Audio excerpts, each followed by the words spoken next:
Hi everyone, I'm back with the next chapter of our book, and this chapter is called Badminton Racket Shoes.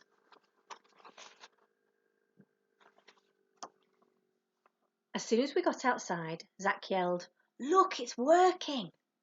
But I didn't really think it was working because we were having to walk more slowly than we did when we just had our boots on.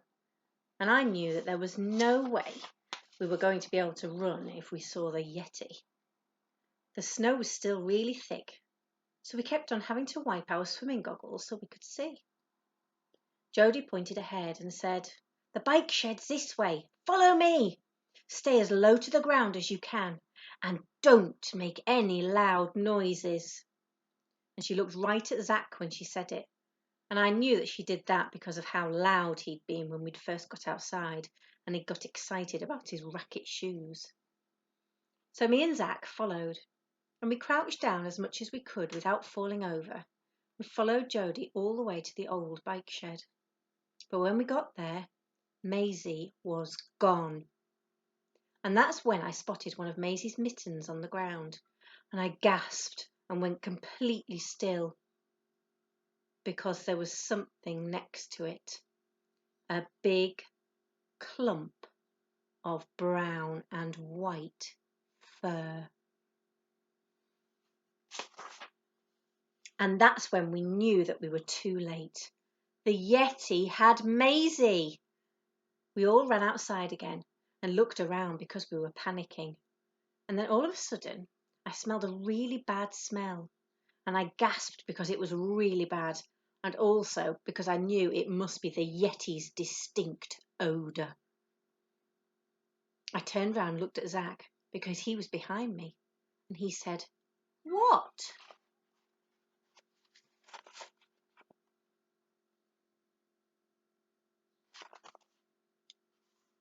He said, "What?" But I didn't say anything because I was worried that the Yeti was close and that it would hear us if we made too much noise. But then Zach's face changed and I knew that he had smelled the smell. And when he put his hand up to his mouth and started making a choking sound, I knew for sure that he'd smelled it because it was horrendous and it was probably the worst smell I have ever smelled in my life. And that's when I panicked a bit and I shouted, "Run!" Zach sprinted ahead of me and I started to run after him, amazed at how fast he could run with the badminton shoes on. But Jody wouldn't budge. She was standing still, staring at something. And then she pointed and said, "Look!" And I was panicking, so I said, "Jody, can you not smell that? It's the Yeti!" But Jody gave me a weird look and said that she couldn't smell anything. And then she said, "Izzy, look!" Jody was pointing at the giant snowman head Nola Burke had started making before Mr. Graves had made us all go back into the school. Then Jody said, "I think that's it. I think that's the Yeti." So I wiped Jody's goggles and told her it was just the giant snowman head. And Jody looked at me with wide eyes and said, "Are you sure?" So I said, "I'm sure." Then I started to pull her after Zach, and that's when I saw it. And Jody said, "Did you see that?" And I was in shock, so I couldn't even answer. But I did see it. The snowman head was moving. And that's when I realised that it wasn't a snowman at all. It was the Yeti! And it was coming straight for us. I pulled off the badminton rackets and started screaming. And even though Jody was waving her hands at me to stop, I couldn't. So Jody jumped on me and I fell to the ground and she put both hands over my mouth and said, "Get a hold of yourself. Do you want to get eaten?" And that worked because I definitely didn't want to get eaten. And that's when I heard it again, the weird wailing sound.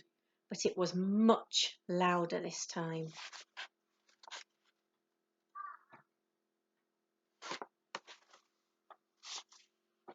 Jodie was facing me and her eyes were wide, and she said, "Whatever you do, don't look behind you.